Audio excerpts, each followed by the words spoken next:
Hi, welcome back to this video in engineering dynamics, and this video will be doing another problem on the rotational motion of rigid bodies.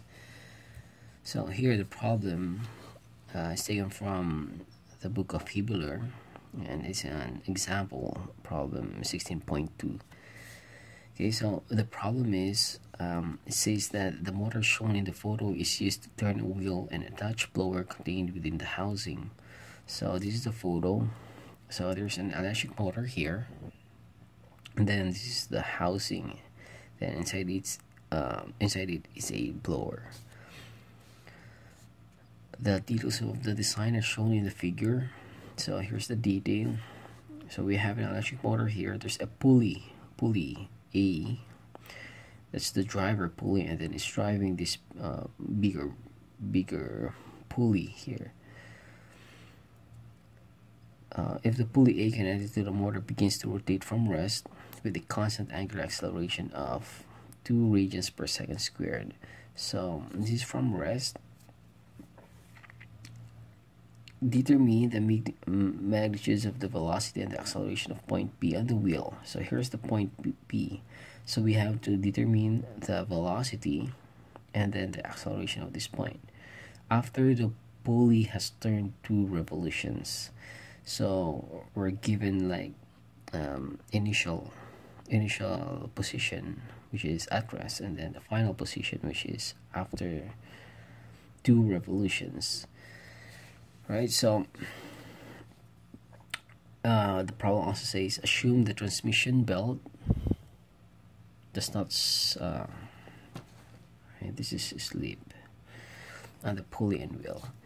Right, so let's solve this problem. So for the solution, then the first thing we have to do is to write down the conditions, the final and initial points. So at S, no, not S, this is theta. So theta 1 says from rest, so therefore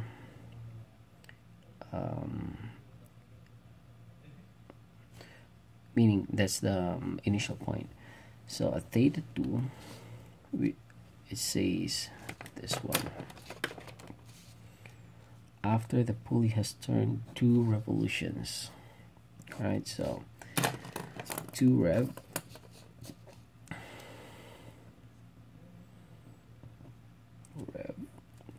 right is just equal to times 2 pi, so it's just equal to 4 pi radians. Okay, and then what else? It says from rest, so meaning that the angular velocity is 0, and then up to here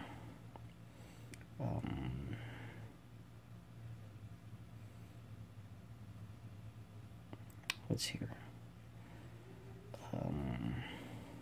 That's what we are trying to find here actually. Then the acceleration. So the acceleration is actually, since it's just constant here, so it works on both conditions here. So 2 radians per second squared. Okay, so take note that these conditions here, okay, for pulley A,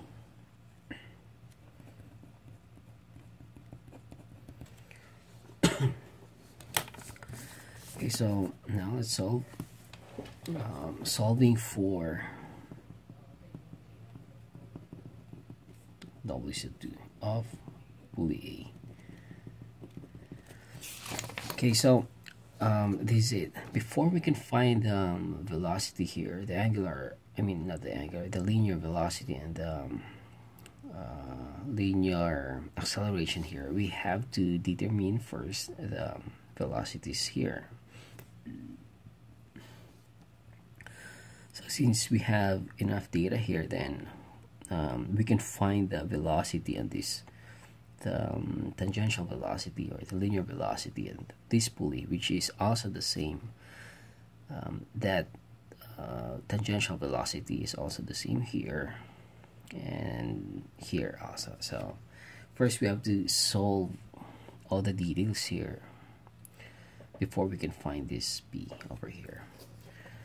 And of course, we shall use the relationship between the speed and then the radius or the distance, like n1 d1 is equal to n2 d2. Okay, so anyways, let's just solve first for the angular velocity at point 2 of pulley A. So since we are given of these angular positions and then the acceleration, and take note this angular acceleration is a constant, so we can use the equation 2 alpha delta theta is just equal to w sub 2 squared minus w sub 1 squared. Okay, so since this is 0 initial, so now we can solve for make it sub 2. So let's just say squared 2 times what's alpha, so that's 2 radians per second, times the delta theta, which is just 4 pi radians. And if you compute that, then do the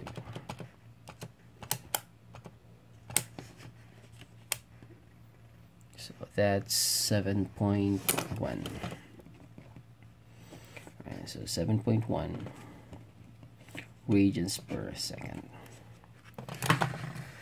Okay, so the next thing is we have to solve for the angular velocity at b. Okay, so we have to find the angular velocity here so that we can find the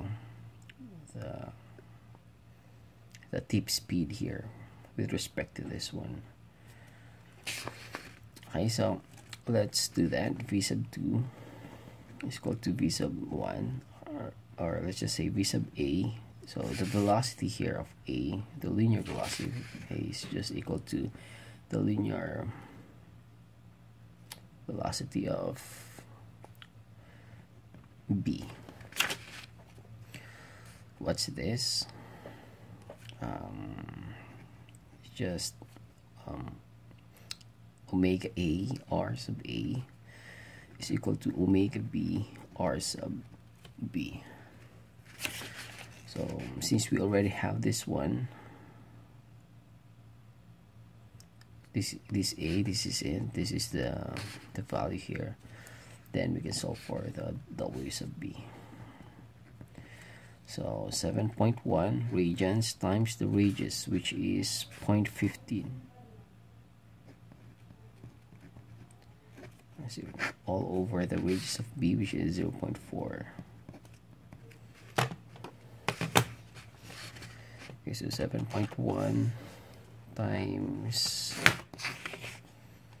0.15 divided by 0.4.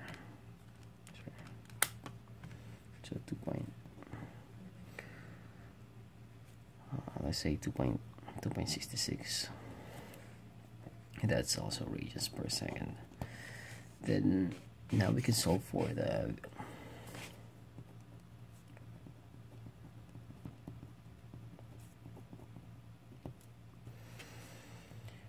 okay, so V sub B is just equal to, no, not B, V at point B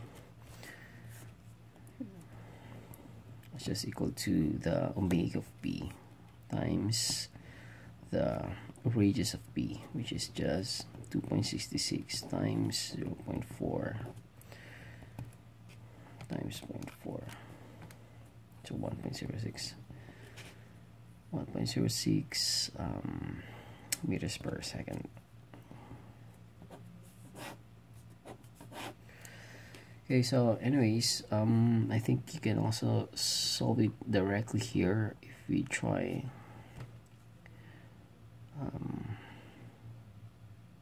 We'll try this one. 7.1 times the radius, which is times 0.15. Okay, so it's just the same. you don't have to go through this. You can solve directly right here.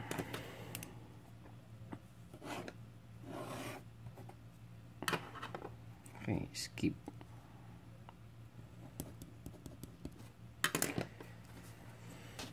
So V sub A is just equal to V sub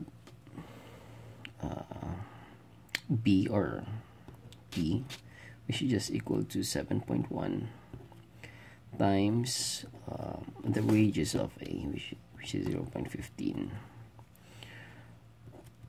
So the answer is just the same, 0.65 meters per second.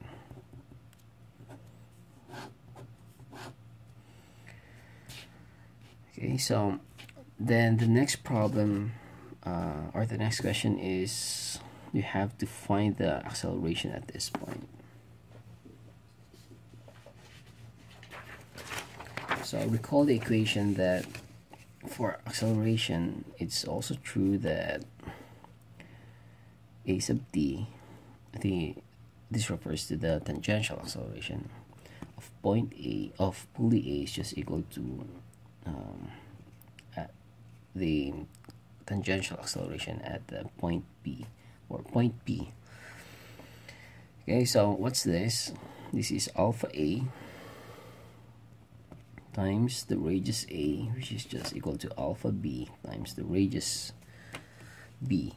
So since we have this, the acceleration at the pulley A, the radius, and then the radius B, then we can solve for this alpha B, which is just over R sub B. Okay, so this is 2 radians per second squared times the radius, which is 0.15 times or divided by the 0.4. Times 0.15 divided by 0.4. So the answer is 0.75 radians per second squared. Okay, so take note that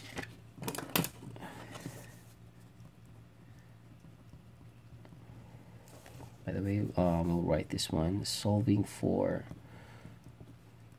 the tangential component of the acceleration. So recall that for the acceleration, it is composed of two parts, which is the normal and then plus the tangential component. So far what we have, or use this one instead.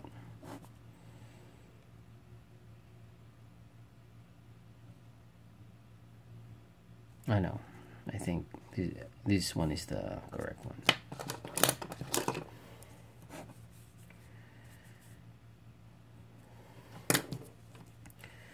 Okay, so we have this, then we can solve for the acceleration, tangential component. It's just alpha sub B times the radius of B. So 0.75 times the radius of B, 0.4. 0.75 times 0.4, so 0.3. So this is meter per second squared. Now solving for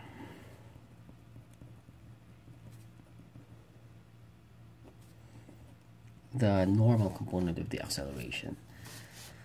So recall that the equation that we'll need is, or that can work for this, is W or omega squared R.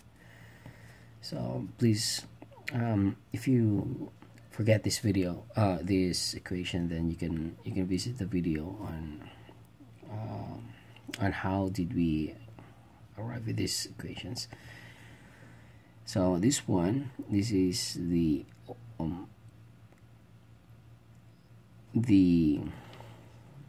velocity at point B. So, and we have solved that already. which is 2.66, right? So 2.66 squared.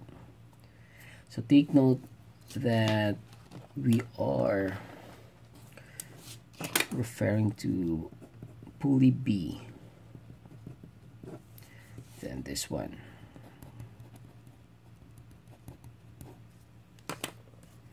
So 2.66 squared times the radius, which is 0.4.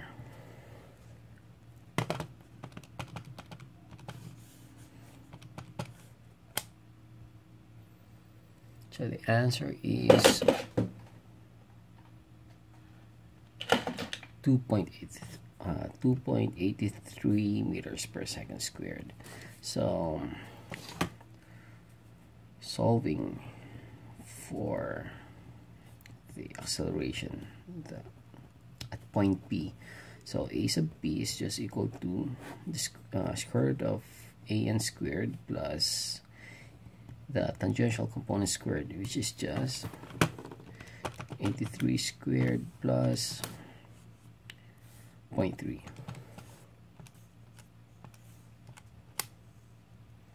So the answer is 2.84.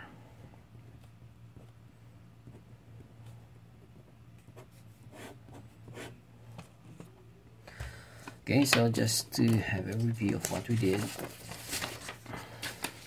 So the problem is we have these belt drive systems, and this smaller pulley is the driver one, and then this one's the driven. So we're given with the information with this only. I mean much information, like for example we have the acceleration here. So the problem asks us to solve the velocity here. So it's actually, we have this, the velocity, plus we also have the acceleration. So if you recall that our velocity is exists in the tangent component, whereas for acceleration it exists in both tangential and the normal component. So what we did, we solved first for the angular speed at point 2. When we say point 2, it just refers to this driver pulley. So after the position changes to 2 revolutions, so after 2 revolutions, what would be the speed? Because at that revolution, or at that position, that's where we're gonna evaluate all these velocities here and the acceleration. So we solved that one, and then if we find the angular velocity, then we can solve for the linear or the tangential velocity here. So the tangential velocity here is just the same as this tangential velocity. Why? Because the problem says assume the transmission belt does not slip on the pulley and wheel. So the next thing we did is we solved for the acceleration. So since the acceleration has 2 components, so recall that we have the normal and then the tangential component. So we solve first for the tangential component, and we use the relationship that the acceleration at pulley A is just equal to the acceleration at B. So it's just the same thing with the velocity here. So basically the acceleration here, the linear, the tangential component is just the same here. It's the one that goes along with this belt, and then until it reaches this point B. So the next thing we did is we solved for the normal component. So this equation, so recall that the actual equations, or the previous equations that we are familiar with, is this one, the v squared all over rho. So this is the radius of curvature, and then if we let this velocity here in expressed in terms of this, the angular velocity times the radius all over r, then what we get basically is just this one. So now we have this normal component and then the tangential component. So now we'll be able to solve for this acceleration at point P. So this is it, 2.84. Alright, so in the next problem we'll be doing one more, I mean in the next video, sorry. In the next video we'll be doing another problem for this speed ratio thing. Alright, so see you in the next video.